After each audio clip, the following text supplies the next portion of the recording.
पूरी दुनिया के 90% लोग अपनी लाइफ के बेस्ट चांसेस मिस कर देते हैं क्योंकि उन्हें बोलना नहीं आता, यानी सिर्फ कम्युनिकेशन स्किल्स के लिए। और इसका सोल्यूशन निकालने के लिए एक एक्सपेरिमेंट किया गया था। एक स्टूडेंट को बिना कम्युनिकेशन स्किल्स के स्पीच देने को कहा गया और वो स्पीच कुछ ऐसा था। The British imposed a lot of unpopular taxes on the American colonists and didn't let them elect representatives to the British government.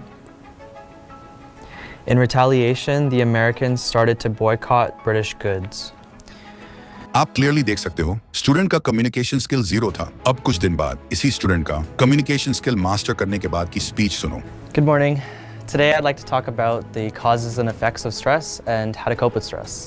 Stress has many causes, including work or school, life events, changes, or unrealistic expectations of yourself. Difference आपके सामने है। पहले speech में person को unconfident, nervous और बातों में कोई क्लैरिटी नहीं थी, बट जब कम्युनिकेशन स्किल्स के साथ स्पीच को डिलीवर किया गया तो उसी पर्सन को कॉन्फिडेंट और रिलैक्स प्रेजेंट किया गया। इसलिए इस वीडियो में हम डिकोड करने वाले हैं कम्युनिकेशन की वो टेक्निक्स को जिससे आप लाइफ के हर एस्पेक्ट पे, पर्सनल रिलेशनशिप, वर्क प्लेस या फिर पब्लिक स्पीकिंग ही क्यों ना हो, आप अपने थॉट्स को कॉन्फिडेंट और क्लैरिटी के साथ सामने वालों को प्रेजेंट कर पाओगे। तो इसके लिए आपको इन 7 इफेक्टिव टेक्निक्स को फॉलो करना है, जिनमें से पहला है technique number 1, 3P rules.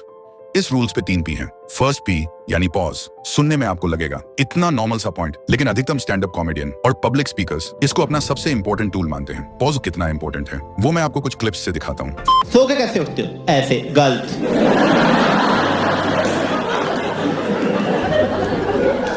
Left से उठना था, दिल यहाँ होता है। ऐसे में बड़ा सख्त लौंडा हूं,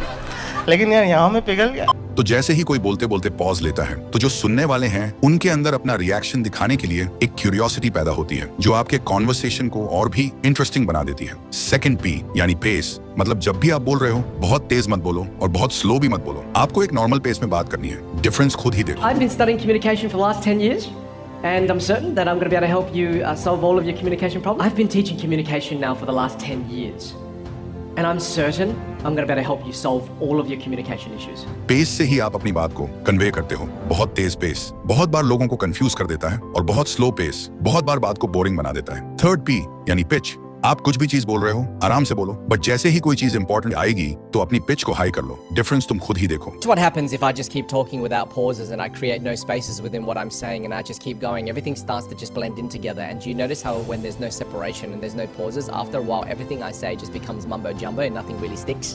Only when I do that example, in that exact way, you understand that without pauses, your ideas blur together.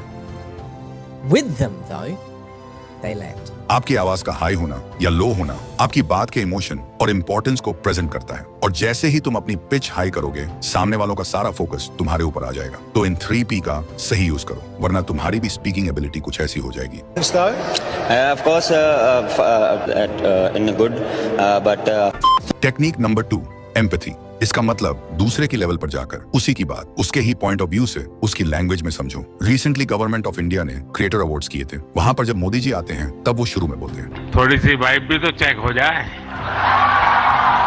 सोचो 75 साल का बंदा कहता है पहले वाइब चेक कर ले। इट मींस उनको पता है कि उनके सामने जो ऑडियंस है वो जेन जी है, तो उनके साथ कनेक्शन बिल्ड करने के लिए उसी तरीके से बात किया। यही ट्रिक का यूज सभी करते हैं, चाहे वो कोई पब्लिक स्पीकर हो जैसे गौर गोपाल दास जी। मैं कई बार कहता हूँ लड़का हो ना लड़का, हैंडसम होना चाहिए, स्मार्टफोन भी होता है।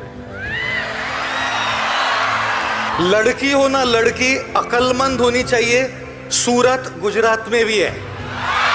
या हमारे सदगुरु ही क्यों ना हो। He turned back and said, "Come on, you guys, we're almost there. Come on, let's go." इन सब का मोटिव एक ही होता है कि उनके सामने जो ऑडियंस होती है उनके सामने उन्हीं की वाइब में बात करके उनके लेवल पर जाकर उनके साथ एक स्ट्रॉन्ग कनेक्शन बिल्ड करना। एम्पैथी का मतलब सिर्फ सुनना नहीं, सामने वाले की इमोशंस को समझना। फॉर एग्जांपल, आपको कोई कहे यार मेरा एग्जाम क्लियर नहीं हुआ, तो आप भी बोलो बुरा लगा पर टेंशन मत लो, नेक्स्ट ईयर क्लियर हो जाएगा। एम्पैथी कहती है उसकी फीलिंग्स, उसके थॉट्स, उसकी पेन और उसका मूड को समझो, मतलब खुद को उस जगह पर रखो जैसे आपका ही एग्जाम क्लियर नहीं हुआ। और इस फीलिंग से जब आप जवाब देते हो तो वो एम्पैथी से निकलती है। तकनीक नंबर 3, वॉइस मॉडरेटर और टोन। हमारे वर्ड्स से ज्यादा इंपैक्ट आता है हमारे बोलने के तरीके से, इसलिए हमारी वॉइस की कुछ टोन्स होती हैं, जैसे फर्स्ट इंथुजियास्टिक टोन। तुम लोग मुझे ढूंढ रहे हो और मैं तुम्हारा यहाँ इंतजार कर रहा हूँ। इसका यूज होता है हाई पिच और एक्सप्रेसिव फीलिंग प्रेजेंट करने के लिए। Second, commanding tone. रिश्ते में तो हम तुम्हारे बाप होते हैं। जब भी वर्ड्स भी लाउड या शार्प हों तो इस टोन का यूज होता है। Third, monotone. कौन सा कानून पढ़कर आए हैं आप? इसका यूज होता है जब भी आप किसी से कुछ पूछ रहे हो या इम्पैक्टफुल कुछ बोल रहे हो। Fourth, ironic tone. पहले उस आदमी का साइन लेकर आओ जिसने मेरे बाप से साइन लिया था। इसका यूज होता है जब भी आप स्ट्रॉन्ग और डोमिनेंट वाइब क्रिएट करना चाहते हो तब। तो जैसे बिग बी ने अलग अलग इमोशंस को इतने पावरफुल तरीके से डिलीवर किया है, वैसे ही आपको भी करना है। वॉइस मॉड्यूलेशन का मतलब अपनी आवाज के पिच, स्पीड, एनर्जी को कंट्रोल करना ताकि लिसनर बोर ना हो और हर लाइन में इमोशन फील करे। आप मूवीज और पब्लिक स्पीकर्स का ऑब्जर्वेशन करो, देखो वो अपने वर्ड्स के साथ कैसे प्ले करते हैं। Technique number 4, physical exercise. कभी सोचा है इस सेलिब्रिटी सही जगह पर इतना साफ कैसे बोल लेते हैं? Mother used to always tell me something which I want to share with you. That why do you want to fit inside a glass slipper?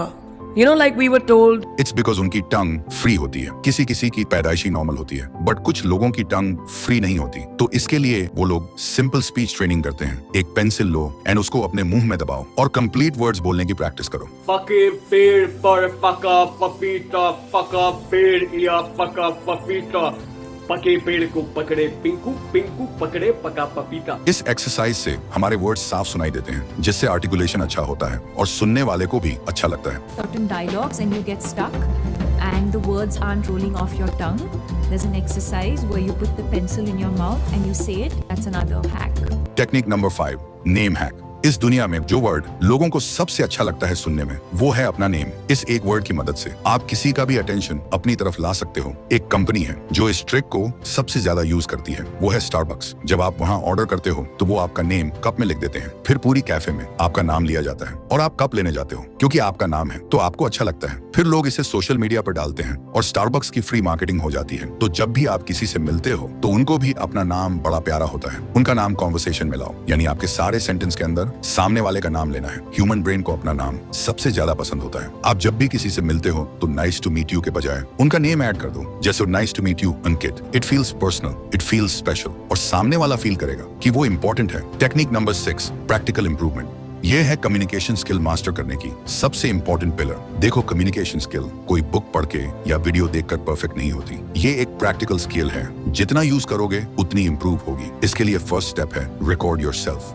हर दिन 4 से 5 मिनट का वीडियो बनाओ जिसमें तुम किसी टॉपिक पे बात करो, चाहे अपने दिन के बारे में या कोई भी रैंडम टॉपिक। फिर उस वीडियो को ऑब्जर्व करो, लेकिन अलग तरीके से। पहले साउंड को फुल कर दो और स्क्रीन ऑफ करके सिर्फ अपनी वोकल वॉइस को सुनो। सेकंड, साउंड ऑफ करके सिर्फ अपनी बॉडी लैंग्वेज को ऑब्जर्व करो। ध्यान दो तुम्हारा टोन कैसा है, एक्सप्रेशन नेचुरल लग रहा है या नहीं। बस 7 दिन ये कर लो, तुम खुद फील करोगे difference. Second step, mirror practice. Mirror के सामने खड़े हो जाओ और खुद से बात करो। सरप्राइजिंग लगेगा पर यही तुम्हारा फर्स्ट ऑडियंस है। मिरर के सामने बोलने से तुम्हारा कॉन्फिडेंस लेवल डबल होता है और बॉडी लैंग्वेज नेचुरली इंप्रूव होती है। Third step, talk to strangers. Random strangers से बात करो, बट ये तुम्हें पहले मुश्किल लगेगा। इसके लिए तुम पहले शॉपकीपर, कैब ड्राइवर या क्लासमेट जिससे यूजुअली बात नहीं करते, उनसे कैजुअल कॉन्वर्सेशन स्टार्ट करो। एक हाय या क्या हाल है से शुरू करो और डोंट चेस परफेक्शन। हर दिन थोड़ा प्रैक्टिस करो और 1 महीने बाद खुद देखो तुम्हारा वॉइस टोन, एक्सप्रेशन और क्लैरिटी सब लेवल अप हो जाएगा। Technique number 7, echoing technique. ये टेक्निक स्पेशली उन लोगों के लिए है जो कॉन्वर्सेशन में कंफ्यूज हो जाते हैं। सामने वाला तो बोल रहा होता है पर मैं क्या बोलूं, सिंपल लैंग्वेज में समझो। जब सामने वाला कुछ बोलता है तो उसकी बात में से एक कीवर्ड या एक लाइन पकड़ो और उसी को सॉफ्टली रिपीट करो। फिर अपना थॉट जोड़ो। एग्जाम्पल लो, कोई तुमसे कह रहा है यार मुझे ट्रैवलिंग बहुत पसंद है, तो तुम बोलो ट्रैवलिंग, नाइस, कहाँ गए हो अब तक। बस इतना सिंपल, तुमने एक वर्ड रिपीट किया ट्रैवलिंग और उससे आगे कॉन्वर्सेशन ओपन कर दी। इससे होता क्या है, सामने वाले को फील होता है कि तुम उसे सुन रहे हो, उसके वर्ड्स पे ध्यान दे रहे हो और सबसे इंपॉर्टेंट तुम उसके थॉट्स को इंपॉर्टेंस दे रहे हो। यही होता है real communication connection. Echoing technique तुम्हें फेक इंटरेस्ट नहीं दिखाने देती बल्कि रियल अंडरस्टैंडिंग बिल्ड करती है, क्योंकि जब तुम किसी के वर्ड्स को रिपीट करते हो तुम्हारा ब्रेन ऑटोमेटिकली उस बात से इमोशनली कनेक्ट होने लगता है और वहीं से कॉन्वर्सेशन नेचुरल फ्लो में चली जाती है। तो नेक्स्ट टाइम जब कोई बात करे चुप मत रहना, एक लाइन पकड़ो, उसे रिपीट करो और अपना थॉट जोड़ो। तुम देखो लोग तुमसे बात करने में और ज्यादा इंटरेस्टेड होने लगेंगे क्योंकि उन्हें फील होगा ये बंद मुझे समझता है। बट सिर्फ कम्युनिकेशन स्किल से आप खुद को